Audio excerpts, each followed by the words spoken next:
Not from us, of course, you'll have to prise us out of here with a superheated crowbar, but for the V12 Vantage. For all the reasons you'd expect, engines like these have borrowed all the time they can. Aston says this is the last Vantage to ever leave the factory with a V12. Aston also says production is strictly limited to just 249 customer examples globally, with all examples sold ahead of release, and due to be delivered by the end of the year.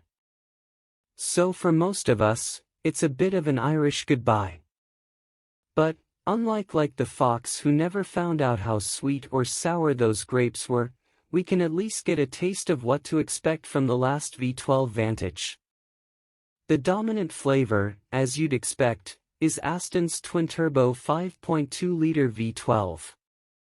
Here, it delivers 690 brake horsepower and 555 pounds of torque, giving Aston's V12 sports car swan song more power and torque than any Vantage Roadster before it. This much you might have already expected.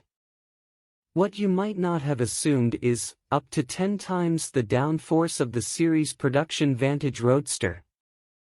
Not that anyone likens the Vantage Roadster to a Dallara Straydale or anything, but that's quite a jump.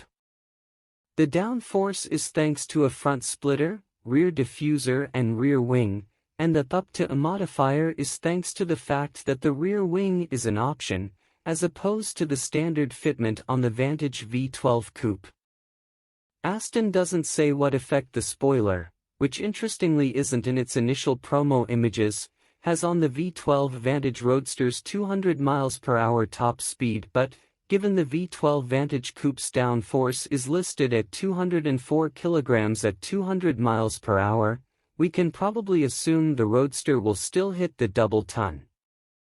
Or rather, could. A stat that's more likely to get a real-world demonstration is the V12 Roadster's 3.5-second dash from rest to 60 mph. That's likely to be easily repeatable, too. The standard fit 8-speed auto, limited slip diff and 315mm wide tires are a fair match for those free of finesse, and 360-odd horsepower per ton is rather enough for that kind of Delta V. The same suspension hardware as the V12 Vantage Coupe keeps this all on an even keel, while carbon ceramic brakes, massive 410mm discs up front and 360mm at the rear, reel it all back in when the brave pills wear off. According to Aston, carbon brakes save some 23 kilograms of unsprung weight compared to steel discs, which does feel like an odd consideration for a drop top. But that's something of a theme for the V12 Roadster.